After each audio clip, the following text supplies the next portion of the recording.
Again they came to Jerusalem, and he was walking in the temple. As he was walking in the temple, the chief priests, the scribes, and the elders came to him. All right. By what authority are you doing these things? Who gave you this authority to do them? And Jesus said to them, in typical, I'm joking, yes, in typical Jewish fashion, you got to answer a question with a question.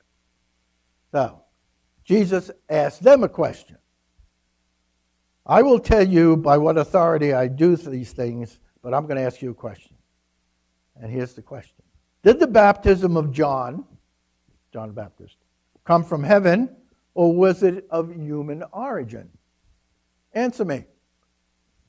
So we can see the elders and the scribes here talking among one another. And hey, if we say it was from heaven, he will say, why then did you not believe him? But if we say of human origin, they were afraid of the crowd, for all regarded John as a prophet. So they answered Jesus, we don't know. And Jesus said to them, well, neither will I tell you by what authority I am doing these things. All right. So in other words, what we basically see here, I think from a symbolic point of view, is there is definitely an attempt to make a dichotomy between the spiritual and the material. All right? If it was from human origin or if it was from divine origin. And Jesus is throwing out this riddle or this question to them. And I think what a lot of the commentators would say is what Jesus is trying to do is that you can't separate the two. That the two are integrally tied together. The human and the divine. Right? And I think we do the same thing today. We were talking before about winners and losers. You know, we have grown up and we're living in a culture that's an either-or culture.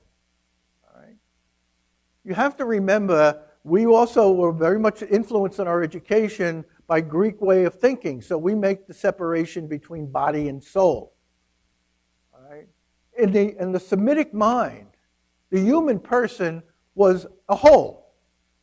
There was none of this radical distinction between body and soul.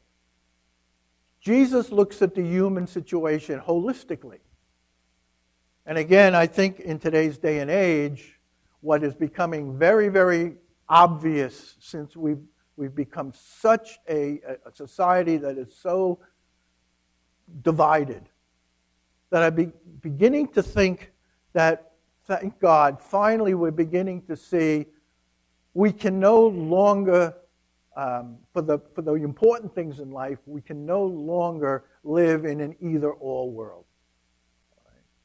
Because look and see what that either-or world has done to us. Right? That we have to see things that body and soul, that the physical and the spiritual are all part of God's plan.